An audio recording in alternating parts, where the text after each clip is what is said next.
सदासिन्नो सदासित् तदानीं नासिद्रजो नो व्योमा परो यत् किमावरीवः कुह कस्य शर्मन्नम्भः किमासीत् गहनं गभीरं सृष्टि से पहले सत नहीं था, असत भी नहीं, अंतरिक्ष भी नहीं, आकाश भी नहीं था, छिपा था क्या, कहाँ, किसने ढका था, उस पल तो अगम अतल जल भी कहाँ था।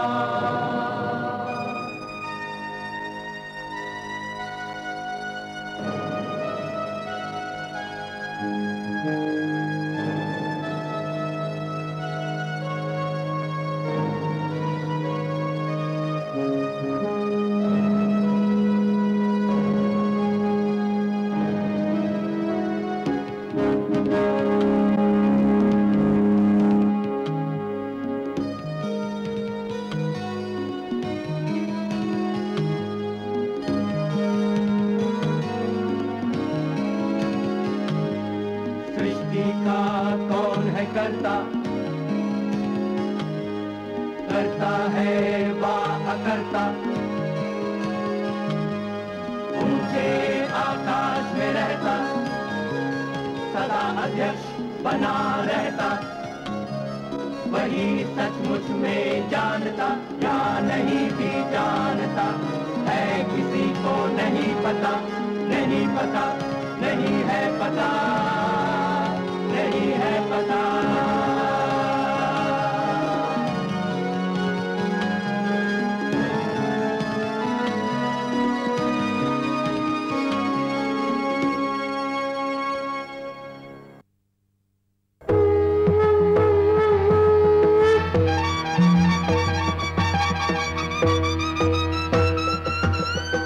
पश्चिमी घाटियों के साथियों के गिरोह की मदद से शिवाजी ने कई किलों पर कब्जा जमाया और औरंगजेब के सिपह सालारों को खूब परेशान किया। दक्कन के मुगल हाकिम उससे इतने खौफजदा थे कि वो अपनी हिफाजत के लिए उसे धन देने लगे। यही वो चौथ यानी लगान का चौथा हिस्सा था जिसे मराठा जहां जाते वहां वसूल करते। इस तरह मराठा शक्ति बढ़ती गई और मुगल सल्तनत कमजोर होती गई। संपतराव जी, विश्वास नहीं होता कि यहाँ की सारी जमीन कभी बंजर थी। सब शिवाजी महाराज के करामात है।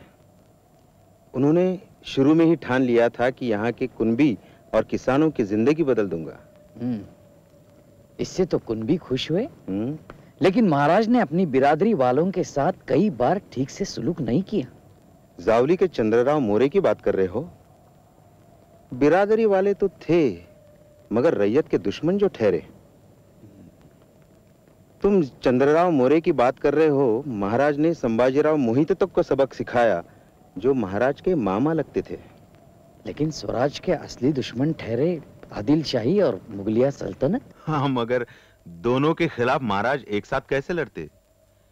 जब सुल्तान मोहम्मद आदिल शाह स्वर्गवासी हुए तो औरंगजेब, जो दक्कन का सूबेदार था, बीजापुर हथियाने की कोशिश में लग गया। तब शिवाजी महाराज ने संदेशा भेजा कि वो उनके साथ मिलकर बीजापुर के साथ लड़ने के लिए तैयार है। लेकिन इससे उन्हें क्या मिला? अरे भाई, वो मुगलों से ये जो चाहते थे कि वो उन्हें स्वतंत्र सत्ता माने, ना कि बीजापुर का बागी सरदार। और औरंगजेब मान गए? अरे वो बड़ा चतुर था, उसने कोई पक्का वादा नहीं किया। तो फिर क्या, महाराज ने मुगल इलाकों पर धावा बोलना शुरू कर दिया। जब बादशाह शाहजहां की बीमारी की खबर मिली तो औरंगजेब ने कहीं जाकर शिवाजी महाराज को संदेशा भेजा रघुनाथ पंत के साथ, जो औरंगजेब के दरबार में शिवाजी की तरफ से दूत बना हुआ था। पहले तो तुम्हारा शिवाजी राजा मदद का पैगाम भेजता है और फिर मुगल इलाकों में लूट मार मचाता है। ये आखिर क्या मजाक है? हुजूर, शिवाजी राजे अपने किए पर पछता रहे हैं। उनकी दरख्वास्त है कि उन्हें माफी बख्शी जाए। इसके अलावा? और जिन किलों और इलाकों पर उनका कब्जा है, हुजूर उन्हीं के पास रहने दे। शिवाजी राजे तो आपकी ओर से सिर्फ उनकी देखभाल करेंगे। शिवाजी की हिमाकतें तो ऐसी नहीं हैं कि बख्श दी जाएं, मगर उसने अफसोस जाहिर किया है, लिहाजा हम उसे माफ कर देते हैं। हुजूर की इनायत है। शिवाजी राजे हलफ उठाते हैं कि वो उनके पिता की जागीर का इलाका, कोकण का इलाका, मैं किलो के निजामशाही का वो इलाका जिस पर आज आदिल शाही का हक है, उसे महफूज करके सिर्फ आपके लिए उसकी देखभाल करेंगे। 500 घुड़सवारों का रिसाला लेकर सोनोपंत को हमारी खिदमत में पेश किया जाए, तभी हम शिवाजी की दरख्वास्त पर तवज्जो करेंगे। जो हुकुम। मीर जुमला, शिवाजी के कॉल पर एतबार नहीं किया जा सकता, उस पर निगाह रखो। बंदा कोई कोताही नहीं बरतेगा हुजूर। और अहमदनगर के सूबेदार को भी आगाह करो कि मुगल फौजों के हटते ही शिवाजी शहर पर हमला कर सकता है।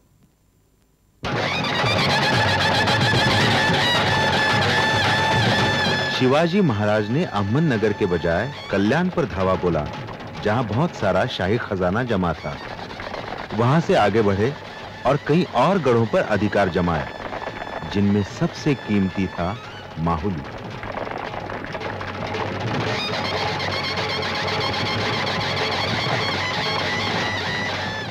आई साहिबा, हम आपके लिए खुशखबरी लाए हैं। शुभा, आप तंदुरुस्त हैं, खुश हैं। हमारे लिए यही सबसे बड़ी खुशखबरी है। ये लीजिए, माहुली के किले के खजाने की चाबियां। माहुली का किला? राजे, क्यों पुराना जख्म हरा करते हो? हाँ साहिबा। वो दिन हमें आज भी दिखाई पड़ता है। आपके आबा साहेब माहुली का किला उतर कर नीचे गए, पैदल, सर पर पगड़ी नहीं, कमर में तलवार नहीं, साथ में नन्हे मुर्तजा शाह। माहुली छीन गई, बिना शर्त समर्पण करना पड़ा था। उस दिन इच्छा हुई थी कि किले से फलांग कर हम अपनी जान दे दें। आई साहिबा, अगर आज आपके पिता यहाँ होते। हमारा घुड़सवार बंगलुरु के रास्ते पर है। हम माहुली का किला आबा साहब को सौंपना चाहते हैं। नहीं राजे, उन्हें सुल्तानी मुमानियत है। होगी, किला उन्हें हम पेश कर रहे हैं, सुल्तान से हमें क्या डर।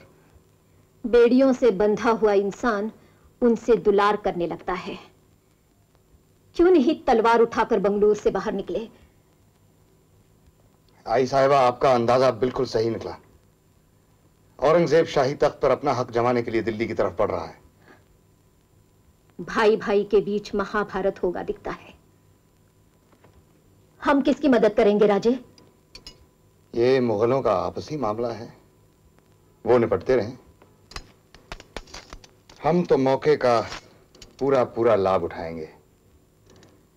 इस वक्त जितना इलाका, जितने किले छीनते बने, छीनेंगे। शुक्र है खुदा का कि शहजादा औरंगजेब दिल्ली लौट गए। परसों से वह हमारे लिए खतरा बने रहे। हमने बाहरी दुश्मनों से तो निजात पाई है, मगर हमारे अंदरूनी दुश्मन चूहों की तरह यहां वहां सल्तनत को कुतरने की हिमाकत कर रहे हैं। वक्त आ गया है कि हम उन चूहों को मार भगाएं, बल्कि उनकी बिलों को हमेशा के लिए मूंद दिया जाए। बड़ी साहिबा, जिन्होंने वफादारी की कस्में खाई हैं, वही बगावत को बढ़ावा दे रहे हैं। जो फर्जंद सल्तनत आदिल शाही कहलाते हैं, वही अपने बेटे को तबाही करने पर उकसाए तो सल्तनत का क्या होगा? बड़ी साहिबा, हमें बिला वजह जलील किया जा रहा है। हमारे दुश्मन हम पर कीचड़ उछालकर हमें बदनाम करना चाहते हैं। राजा शाहजी भोसले, आप समझदार हैं, हमारी सल्तनत के पुराने खादिम हैं। हमें उम्मीद थी कि आप अपने बेटे को सही रास्ता दिखाएंगे, मगर ऐसा नहीं हो रहा है। क्या आप अपने बेटे की हरकतों से इत्तेफाक रखते हैं, या हम ये मान ले कि फर्जंद सल्तनत को सल्तनत से ज्यादा अपने फर्जंद की परवाह है? बड़ी साहिबा, हम तो सल्तनत के सिपाही हैं। सामने जाकर लड़ना हमारा धर्म है। राजनीति की गंदी गलियों में घुसने का हमें कोई तजुर्बा नहीं। फिर आप अपने बेटे को रोकते क्यों नहीं? उस पर जोर डालिए कि तमाम किले और इलाके सल्तनत को लौटा दे। बड़ी साहिबा, हम अपने बेटे के साथ बरसों से कतई ताल्लुक कर चुके हैं। अब हमारा उस पर कोई जोर नहीं। उस पर जोर डालकर हम बेइज्जत नहीं होना चाहते। सल्तनत जिस तरह चाहे उसके साथ सुलूक करे, हम कुछ न कहेंगे। अगर हम ये हुक्म दें कि राजा शाहजी फौज लेकर जाए और अपने बेटे शिवाजी का सर कुचल दे तो? मेरे लिए नामुमकिन है बड़ी साहिबा। बाकी आपके हाथों में। तब हमारे पास आपको कैद करने के सिवा कोई और चारा नहीं।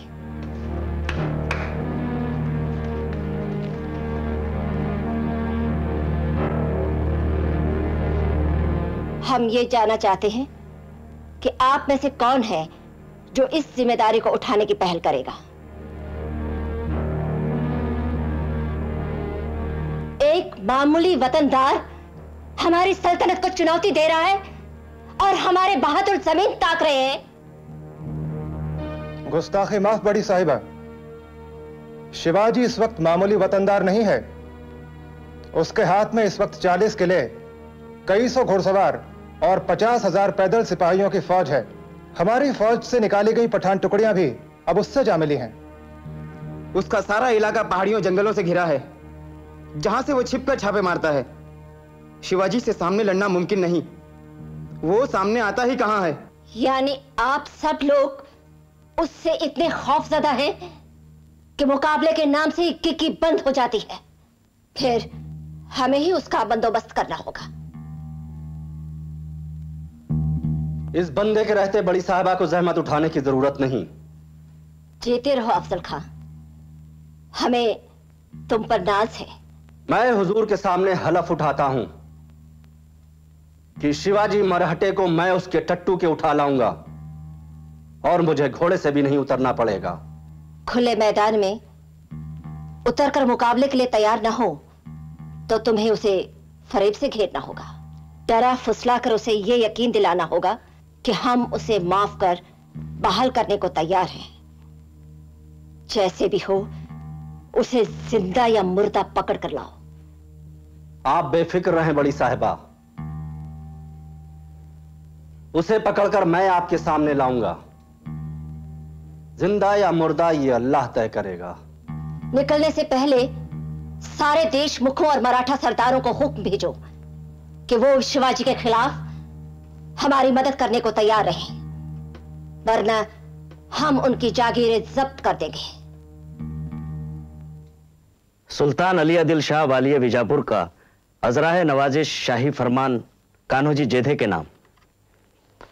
सन सुहूर 1059 शिवाजी ने हमारे इलाके के कई किलों पर नाजायज कब्जा जमा कर रखा है। उसे वहां से बेदखल करने और शिकस्त देने के गर्ज से हमने खाने आजम अफजल खां जंग बहादुर को उस सूबे का सूबेदार मुकर्रर किया है। लिहाजा आपको हुक्म दिया जाता है कि आप उनके कहने के मुताबिक चलें। आप इसे अपना फर्ज समझकर शिवाजी को कुचलने और नेस्तो नाबूद करने की हर मुमकिन मदद करें। लगता है हमें कुचलने की पूरी तैयारी की गई है। आबा साहब ने क्या रवैया अपनाया? सुना है उन्होंने आपके मामले से हाथ खींच लिया है। तो और कर भी क्या सकते हैं?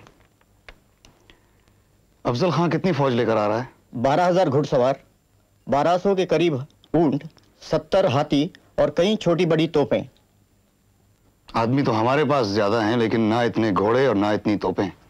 राजे, हमारे लिए क्या आदेश है? येसा जी, हम अफजल खां से लड़ेंगे, लेकिन मैदान में नहीं। जंग वहां होगी जहां हम चाहेंगे। आप सारे किलेदारों को आगाह करो कि सतर्क रहें और हमारा कोई आदमी खान से ना भिड़े। और कान्होजी जेधे को क्या जवाब दे? देखो, शिवाजी राजे की ओर से कान्होजी जेधे, टापे भोर, किला रोहिदा। आपने जो पत्र भेजा उससे सब कुछ मालूम पड़ा।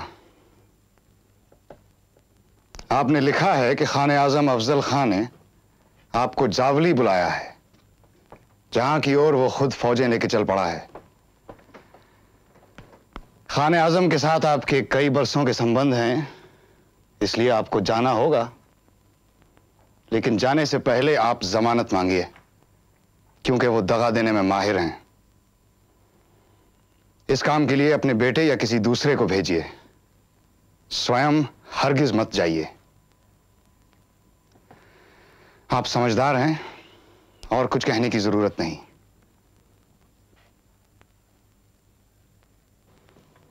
अफजल खां आपको पकड़ने आ रहा है। अब आने दो। राजे अफजल खां को आपसे खानदानी बैर है। उसी ने आपके पिता को बेड़ियां पहनाकर जिंजी से बीजापुर तक घुमाया था। उसी ने कनकगिरी की लड़ाई में आपके बड़े भाई संभाजी राजे को धोखे में रखकर उनकी जान ले ली थी। और अब अगर खान मराठा रियासत में घुस आया तो हम उसे वापस नहीं जाने देंगे। इसीलिए हमने जावली जाने का फैसला किया है। आप और शंभू राजे यहीं रहेंगे। बारिश सर पर है और जावली जंगल। खान हमें ढूंढता हुआ जावली के जंगल में घुसेगा, घुसेगा और फंसेगा।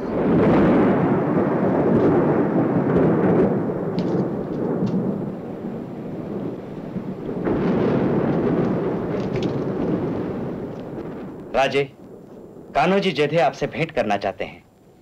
कहिए कान्होजी, खाने आजम के लश्कर में आप नहीं गए? केदार जी खोपड़े और खंडो जी खोपड़े तो राजी खुशी उनके साथ मिल गए। साहेब, उन्हें अपने जागीरों का डर है। और आपको नहीं है? साहेब, आपके पिता राजे शाहजी महाराज के कहने पर मैंने आपकी सेवा की। मैं वचनबद्ध हूं। मैं और मेरे 5 बेटे साहेब की तरफ से लड़ेंगे, चाहे मेरा वतन किसी के हाथ जाए। हम वचन नहीं तोड़ेंगे। मराठा राज्य के लिए आप वतन त्यागने को तैयार हैं? साहेब के लिए वतन का त्याग भी कर दूंगा। पंता जी, पानी का कलश लाइए। आप हाथ पर पानी डालकर जागीर त्यागने का शपथ ले सकते हैं? बिल्कुल।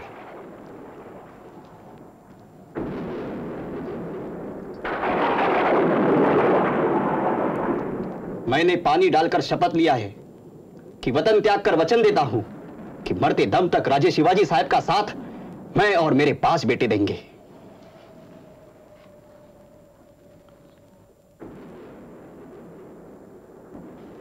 अब आप जाइए और मावल के बाकी देशमुखों को इकट्ठा करके उन्हें भी राजी कीजिए।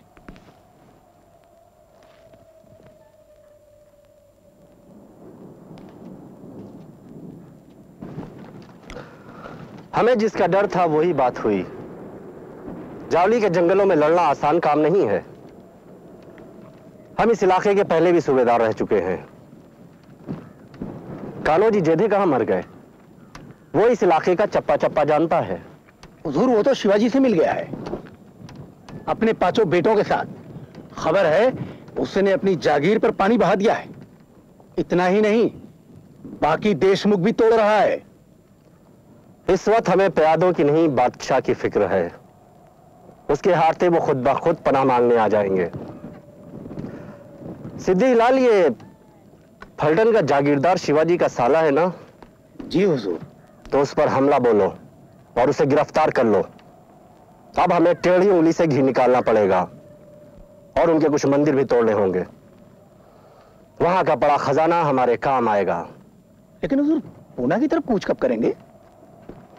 पूना जाना ठीक नहीं होगा। कैसा होगा सिद्दी हिलाल कि हम वाई पहुंचकर शिवाजी को मिलने की दावत दें और उनकी तरफ दोस्ती का हाथ बढ़ाएं। ठीक है, लेकिन इस काम के लिए एक मोतबिर एलची भेजना होगा। ऐसा आदमी जिस पर शिवाजी को यकीन आ जाए।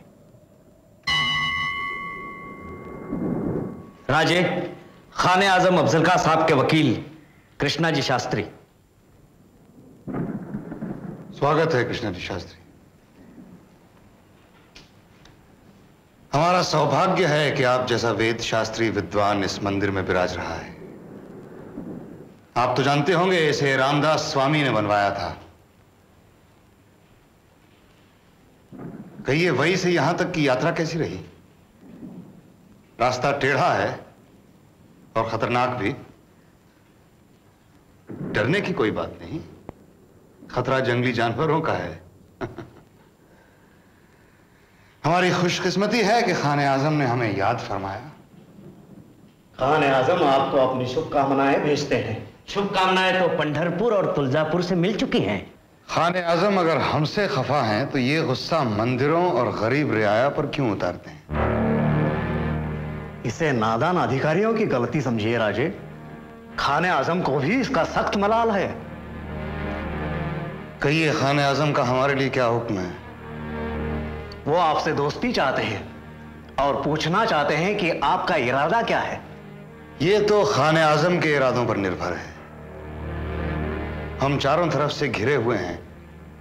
हम तो समझौता करना चाहते हैं, लेकिन खाने आजम की मंसूबों की जिम्मेदारी कौन ले सकता है? कहीं वो हमसे दगाबाजी कर बैठे तो?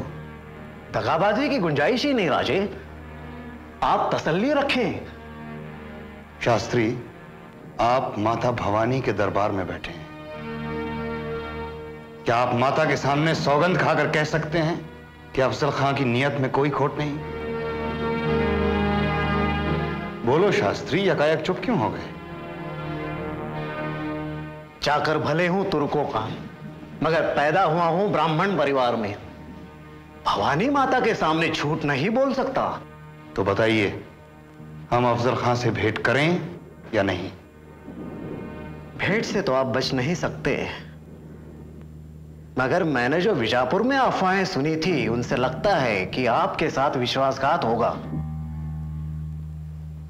और मत कहलवाइए, मैं अपने आका का नमकख्वार हूं और देवी के आगे झूठ भी तो नहीं बोल सकता। एक बेचारे ब्राह्मण की परीक्षा मत लीजिए राजे। हम आपकी परेशानी समझते हैं कृष्णा शास्त्री। हमारी तरफ से खाने आजम से एक गुजारिश कीजिए। याद रहे, मंदिर में झूठ बोलने से हम भी डरते हैं। सच तो यह है कि हम खान और उनकी फौजों से खौफजदा हैं, इसलिए उनके पड़ाव में जाने से हम कतराते हैं। आप उन्हें हमसे यहां पार में मुलाकात करने पर राजी कीजिए।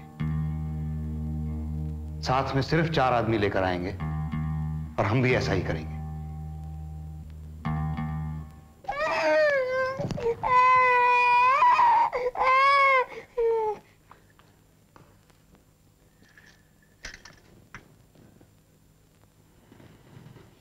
देवी भवानी आपकी रक्षा करे। इस मुलाकात से हमें न जाने क्यों बेचैनी हो रही है। अफजल खां का दूसरा नाम है दगाबाजी। आप सावधान रहें। आपकी और देवी की कृपा से हम कामयाब रहेंगे। कल रात देवी ने हमें दर्शन भी दिए। ऐसा लगा जैसे वो हमें आशीर्वाद दे रही हैं। आप परेशान ना हो।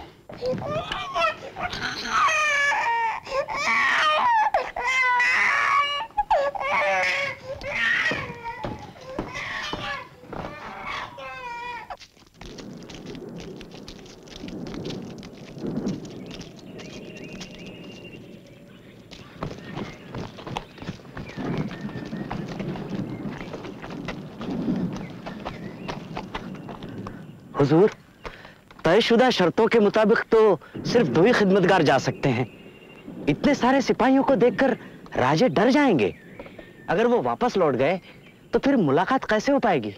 दुरुस्त है कृष्णा जी पंडित, यह गलती कैसे हुई? हमारे साथ सिर्फ एक ही हशम जाएगा। जाओ तो 1 आध सिपाही साथ ले लेना। जो हुक्म हुजूर। आप लोग वापस जाइए, वापस जाइए, वापस जाइए।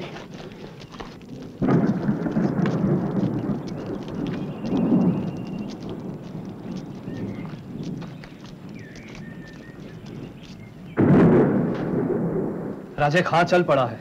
हम भी तैयार हैं। आपके साथ कौन जाएगा? संभाजी भावजी और जीवा महाला साथ चलेंगे। सिद्दी इब्राहिम 10-12 लोगों के साथ कुछ दूरी पर रहेंगे। राजे, क्या आप ही को जाना पड़ेगा? मेरा मतलब है और नहीं, कोई? हमें ही जाना होगा। पता नहीं अफजल खां की मंशा क्या है। तोप का इशारा मिलते ही तुम आक्रमण शुरू करना। मेरे आदमी सब तैयार हैं राजे। येसा जी, अगर हम लौट कर नहीं आते। राजे, अशुभ मत बोलिए। अगर हम लौट कर नहीं आते तो हमारे अष्ट प्रधान बाल राजे को गद्दी पर बिठाकर मां साहिबा की सलाह से हमारा काम आगे बढ़ाना।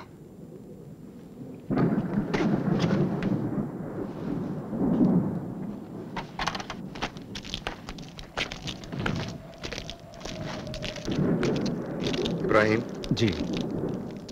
ये खान के पीछे कौन है? सैयद बंडा है हुजूर। ये जबरदस्त पटेबाज है। जी वाह। जी रजे। इसको देख लो, इस पर से नजर मत हटाना। जी रजे।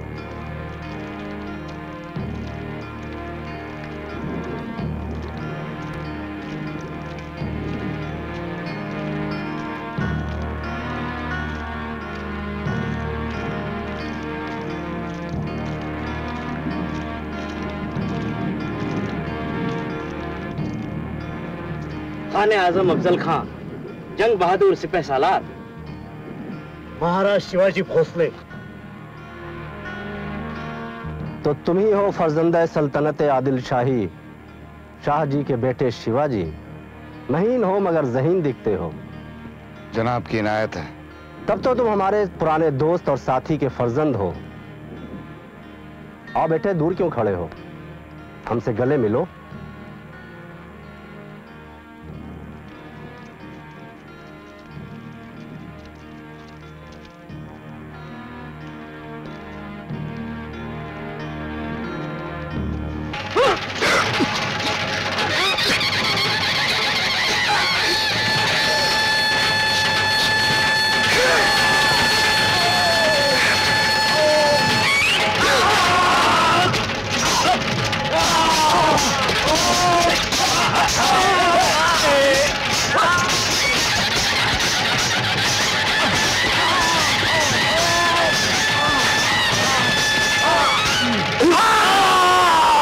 औरंगजेब दिल्ली में बादशाह बन चुका था।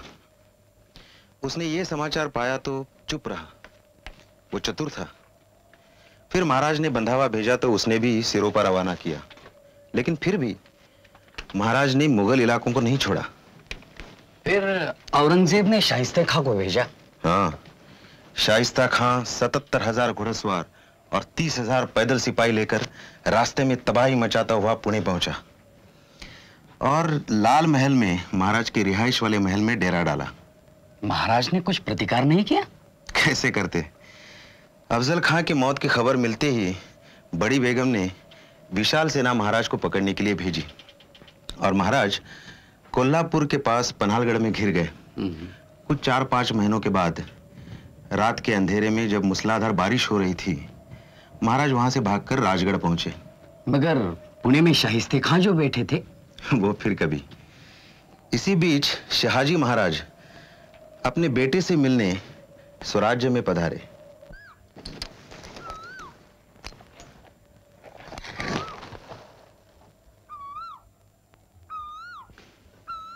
कितने बरस बीत गए बेटे, अब तो तुम खुद बेटों के बाप बन गए हो। रानी साहिबा, हमें लग रहा है कि हम आईने में अपना प्रतिबिंब देख रहे हैं, 30 बरस पहले का, है ना? जी महाराज। माहौली पर तुम्हारे विजय की खबर सुनी तो आंखें भर आई। तभी से तुम्हारे दीदार के लिए आंखें तरस रही हैं। राजे, आपके पिता भावुक है। ये कविता और शायरी का शौक करते हैं। राजे, कविता और शायरी के शौक ने ही हमें तुम्हारी मां साहिबा के व्यंग को समझने और सीखने की ताकत दी है। माहौली का किला आपके चरणों में भेंट करना चाहता था आबा साहब, मगर मां साहिबा ने कहा आपको शाही ममानियत है। हाँ, इन्हें डर लग रहा होगा कि कहीं हम आदिल शाह को तुरंत किला लौटा न दें। लेकिन आदिल शाही में अब वो दम नहीं रहा। तुम्हारे खिलाफ अफजल को भेजना उनके तरकश का आखिरी तीर था। उसके बाद भी वो कहां चुप बैठे हैं। तुम एक ऐसा समझौता कर लो जिससे दक्कन के सारे राज्य एक साथ मिलकर रहें। स्वराज्य को मजबूत करना है तो आदिल शाह के इलाकों को शामिल करना ही होगा। वे तुम्हें ऐसा करने दे तब ना। वे तो खुद ही पूरे दक्कन पर अपना हक जमाना चाहते हैं। निजामशाही का हश्र तो तुम देख ही रहे हो। यानी हम मिलकर मुगलों के खिलाफ दक्कनी महाज खड़ा करें। ख्याल बुरा नहीं है, लेकिन दक्कनी सल्तनतों में अब इतनी सख्त नहीं रही।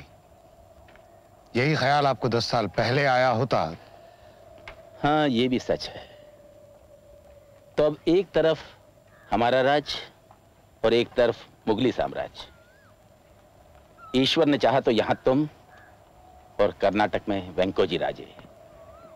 इस सागर से उस सागर तक भोसले वंश का झंडा फहरेगा। अब मुझे शाइस्ता खां को लाल महल से निकालना है। 1 साल हो गया वो वहां पूना में पड़ाव डाले पड़ा है। आप आदेश दीजिए राजे, शाइस्ता खान पर हम टूट पड़ेंगे। तलवार मैन में पड़ी पड़ी जंग खा रही है। नहीं ताना जी, हमारी ये मारो भागो वाली युद्ध नीति अब काम नहीं आएगी। हमें कोई नई जुगत भिड़ानी पड़ेगी। राजे, पुणे से एक फकीर आए हैं। फकीर? भेजो भेजो। कहिए बहिर जी नायक, कोई संदेशा लाए हैं? शरीफ जी औरंगाबाद कर के लिए अष्टमी का मुहूर्त सुबीते का है राजे। उस रोज दूल्हा आधी रात को भंग पिएगा, खादिम जाम लेकर सेवा में हाजिर होगा। यसा जी, हम अष्टमी की रात को लाल महल पर धावा बोलेंगे। हमें 1000 सिपाहियों की 2 टुकड़ियां चाहिए जो पीछे से हमारी सुरक्षा करेंगी। हमारे साथ अलग से 400 सधे योद्धा चलेंगे। हम स्वयं 20-30 आदमियों को लेकर महल में घुसेंगे। मगर सारे पुणे शहर में शाइस्ता खां की फौजें फैली हुई हैं। जसवंत सिंह के हजारों सिपाही हैं। हर चौक और चौराहे पर दिन रात का पहरा लगा हुआ है। जब शाइस्ता खां नींद में गाफिल होगा तब उस पर हम अचानक टूट पड़ेंगे। वो सपने में भी नहीं सोचेगा कि हम ऐसा दुस्साहस कर सकते हैं। राजा का लाल महल था जिस पे शाइस्ता खां का हक था। समय भी आधी रात का था, खान भी नींद में गाफिल था। चला राजा जो धनुष का तीर, जी जी जी जी जी जी। चला राजा जो धनुष का तीर, जी जी जी जी जी जी। काट के सिपाही पल भर में घुसा शिवराज सेज घर में। खान की आंख खुली तो क्या, सामने मौत खड़ी है क्या। यकायक चिल्लाई बेगम, शमा को बुझा दिया उस दम। खान की जाती थी अब जान, लपक कर उसने भरी कुदान। राजा ने वार किया तो जरूर, मगर किस्मत को न था मंजूर। अंधेरे में दिखता कुछ भी न, खान की कटी उंगलियां तीन।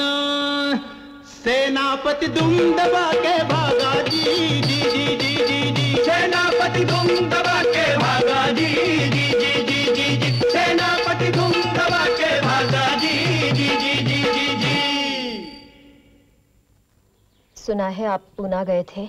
आई साहिबा, हम पूना से आपके लिए एक खुशखबरी लाए हैं। औरंगजेब बादशाह के मामा अमीर उल उमरा नवाब बहादुर मिर्जा अबू तालिब जनाब शाइस्ता खान अपनी 3 उंगलियां हमें सौंपकर खुद अंधेरे में लाल महल से गायब हो गए। शुभा, हमें वचन दे दो कि ये इस तरह की आखिरी मुहिम थी। आप अपनी जान खतरे में नहीं डालोगे। हमारी उम्र देखो। अब सीधे औरंगजेब से मुकाबला है और आप। शिवाजी महाराज जानते थे कि अब दिल्ली के बादशाह से लड़ाई छिड़ने के दिन दूर नहीं है, लेकिन उसके लिए धन इकट्ठा करना जरूरी था। फिर सन 1664 में महाराज ने सूरत का नूर उतारकर करोड़ों हूनों की दौलत हासिल की। हासिल की या लूटी? अरे भाई श्रीधर पंत, राज्य क्या सिर्फ तलवार और मीठी बातों के बल पर चलता है? फिर औरंगजेब भी बौखला गया होगा? नहीं, वो भी टक्कर का आदमी था। इस बार इसने राजा जयसिंह को 80,000 की फौज देकर रवाना किया। राजा जयसिंह पुराना खिलाड़ी था।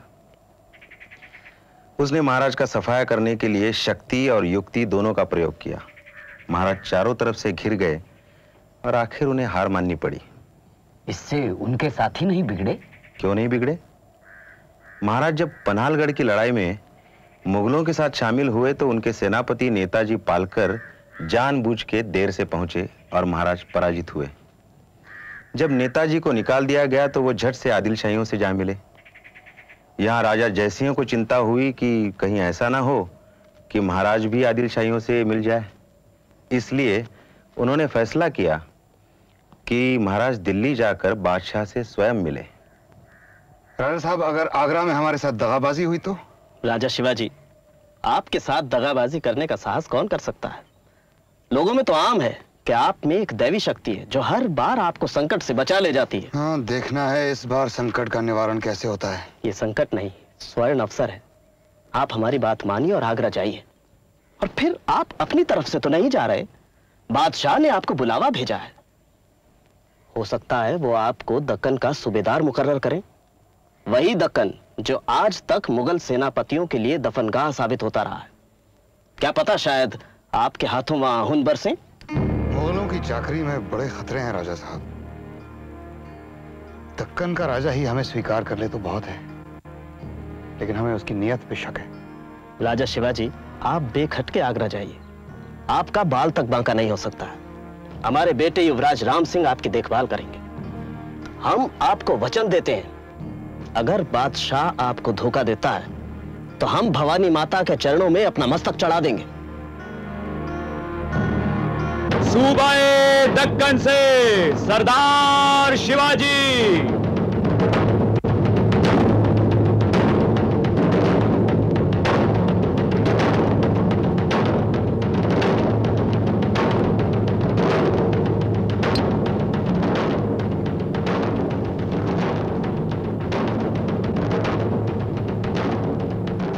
राजा साहब, नजराना पेश कीजिए।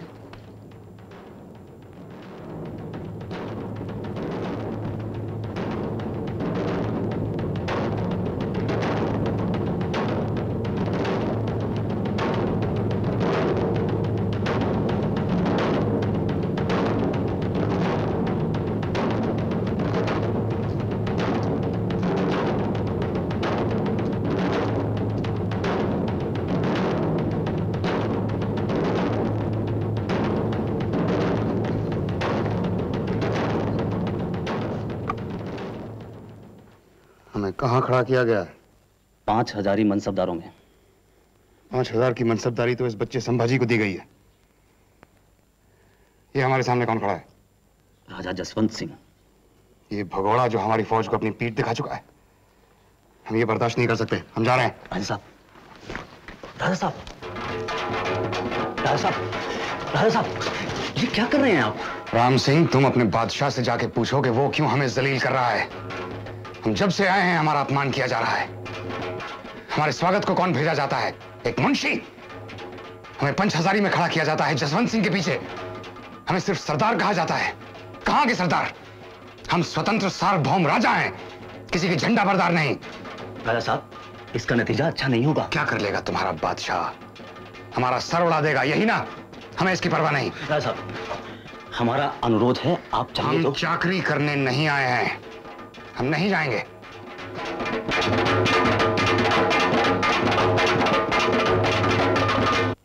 शिवाजी,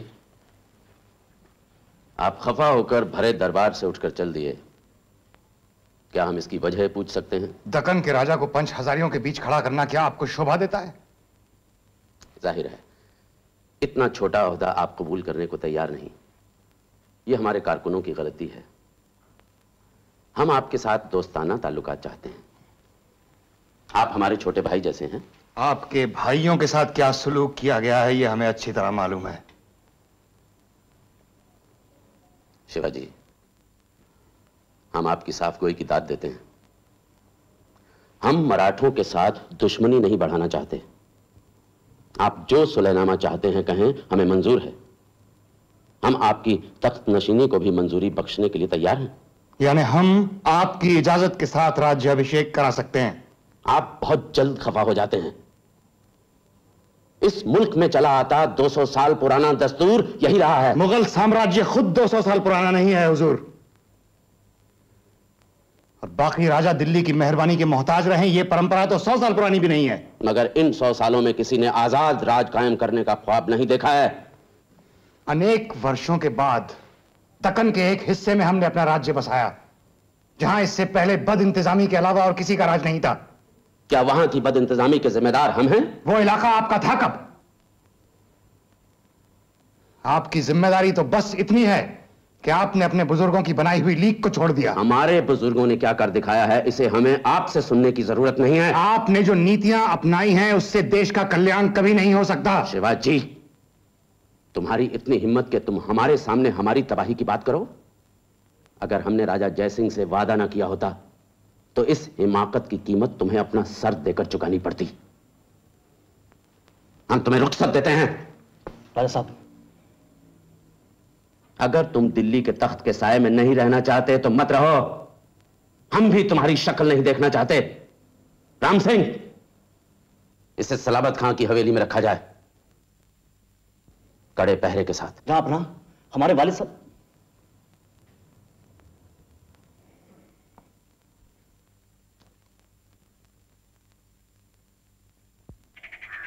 चार 5 महीनों तक महाराज को बंदी रखा गया। शिवाजी महाराज ने बादशाह औरंगजेब के नाम कई सिफारिशें भेजी कि उन्हें रिहा कर दिया जाए, मगर कोई जवाब नहीं मिला। महाराज के अंगरक्षक राम सिंह के आदमी थे। अब बाहर शाही फौज का कड़ा पहरा था। फिर बादशाह ने राम सिंह को हुक्म दिया कि महाराज को खत्म कर दिया जाए।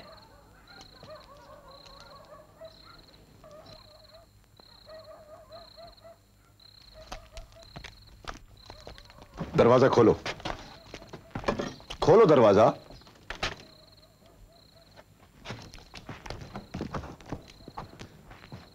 कुंवर राम सिंह, सलावत खां, आप लोग इस वक्त यहां, खैरियत तो है?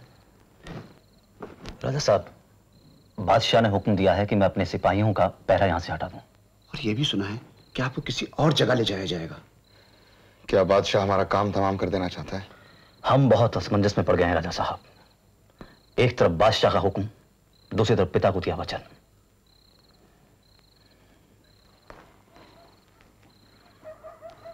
क्या आप चाहते हैं कि हम आपको वचन से मुक्त कर दें? उससे क्या होगा राजा साहब? एक बार मेरे पिता ने वचन दिया है तो मैं भी उससे वचनबद्ध हूं। राजा साहब, हम ये चाहते हैं कि आप यहां से फरार हो जाएं। जब तक आप हमारी इस हवेली में हैं, ये तब तक ही मुमकिन है। बाद में आपको फौलाद खां कोतवाल की हिरासत में रखा जाएगा। मगर हवेली पर भी तो फौलाद खां के सिपाही होंगे। आप कल सुबह सबसे पहले शहर के गरीबों को मिठाइयां बंटवाइए। मिठाई? लेकिन उससे पहले आपको सख्त बीमारी की वजह से पलंग पकड़ना होगा, क्योंकि यहाँ रिवाज है बीमारी में मिठाइयां बंटवाने का। रोज यहाँ से शहर की तरफ आपको बड़ी बड़ी डालियां जाती हुई दिखाई देंगी। शुरू में सख्ती से मुआयना होगा, बाद में पहरेदार इसके आदी हो जाएंगे। किसी का हुआ नहीं संदेह जी, एक रोज डालियां आई नहीं भरवाई, रखी ना दक्षिणा मिठाई, हम शक्ल ही रोज बुलवाया, कपड़ा उसे अपना पहनाया, अपने जैसा पलंग पे सुलाया, खुद भी चाकर का भेष बनाया, अपना बेटा डाली में बिठाया, अपने कंधों पे भार उठाया, बना था राजा आज कहार जी, बना था राजा आज कहार जी। महाराज, डालियां तैयार हैं। डालियों की हुई पड़ताल, न आया ख्याल कि अंदर कैसी मिठाई थी, राजा ने जुगत भिड़ाई थी, भवानी पूरी सहाई थी, उड़ गया पिंजरे का पंछी जी, उड़ गया पिंजरे का पंछी जी, युक्ति से शक्ति रही ओछी जी, युक्ति से शक्ति रही ओछी जी। महाराज आगरे से कैसे गायब हो गए इसके बारे में कई अटकलें लगाई गई हैं। एक फ्रांसीसी लेखक का कहना है कि खुद औरंगजेब ने उन्हें गायब हो जाने दिया, क्योंकि औरंगजेब उनका आगरे में क्या करता। वाह वाह वाह, बड़ी मेहरबानी की उसने। अरे महाराज सही सलामत लौट आए, यही बहुत है।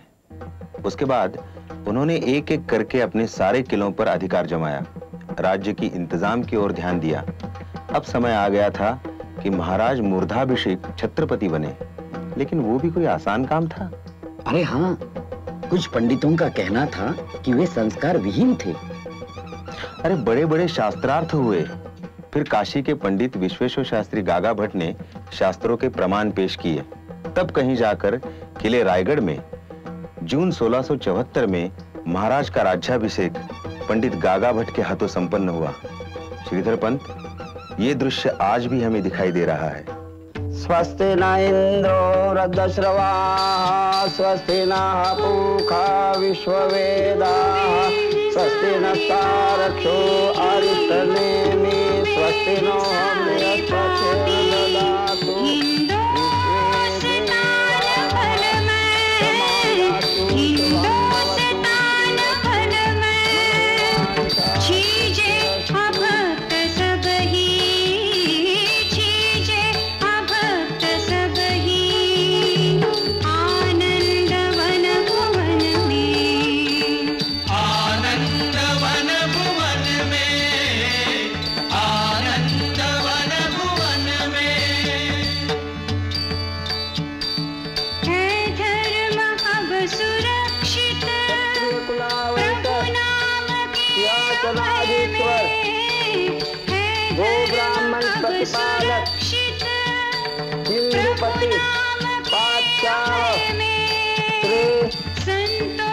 छत्रपति शिवाजी महाराज की जय।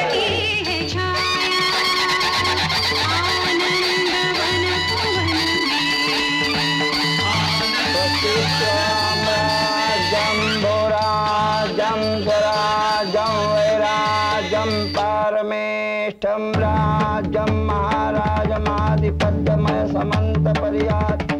इंद्र जिमी जंभ पर बाड़व सुअंभ पर रावण सदंभ पर रघुकुल राज है पौन बारी बाह पर शंभु रतिनाह पर जो सहस बाह पर राम द्विज राज है दावा द्रुम डुंड पर चीता मृग झुंड पर भूषण शिवाजी महाराज की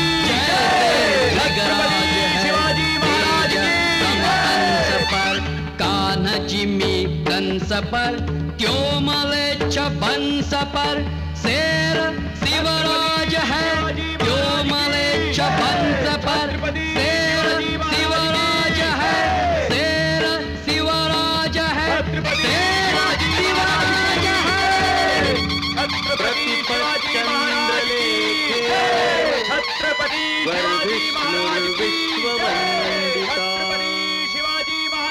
छत्रपति शिवाजी महाराज वृद्धता की तरफ झुक रहे थे। फिर भी राज्याभिषेक के बाद उन्होंने दूर दक्षिण तक आनंदवन भुवन स्थापित कर दिखाया और 3 अप्रैल 1680 के दिन महाराज इस लोक को छोड़कर कूच कर गए। विजय गाथा समाप्त हो गई। आज 10 सालों बाद फिर गढ़ आना हुआ है। संपतराव सन 1883 में आया था, याद है ना? तब से आज तक आप शिवाजी महाराज की कथा सुना रहे थे। मैं कहने जा रहा था, आप गढ़ से उतर सकते हैं। कैसे? हम नहीं समझे। 10 बरस पहले आपने कहा था कि महाराज का हुक्म नहीं है, हम गढ़ छोड़कर नहीं जा सकते। लेकिन अब चल रहा है सन 1893। अपने गंगाधर पंत टिळक है ना, उनके सपूत बलवंतराव टिळक ने शिव जयंती का उत्सव शुरू किया है। शिवाजी महाराज दोबारा आए हैं संपतराव। आइए उनका स्वागत कीजिए।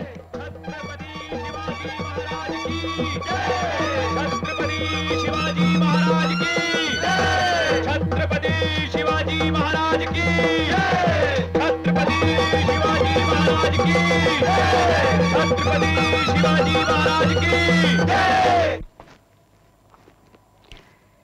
शिवाजी की मौत के कुछ दशक बाद मराठों का प्रधानमंत्री, जो पेशवा कहलाता था, राजा पर हावी होकर असली सत्ताधारी बन बैठा।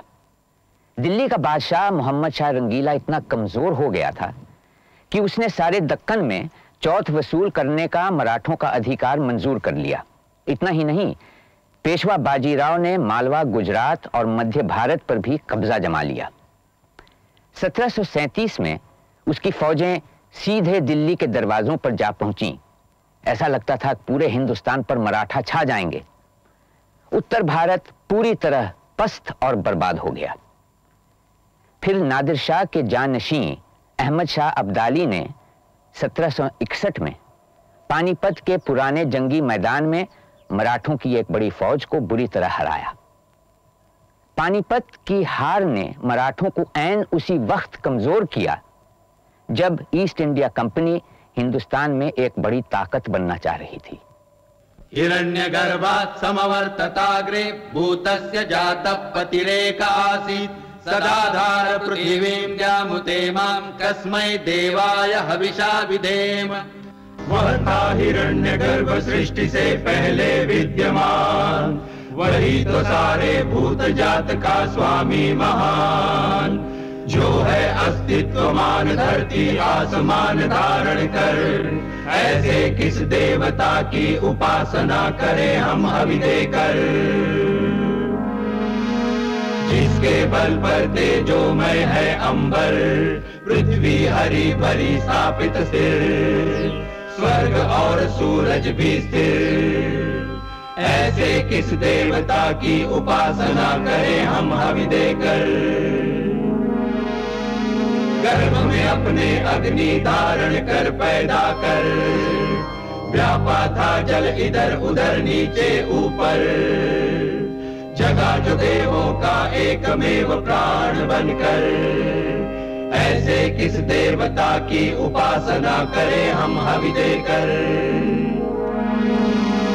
ओ सृष्टि निर्माता स्वर्ग रचयिता पूर्वज रक्षा कर, सत्य धर्म पालक अतुल जल नियामक रक्षा कर।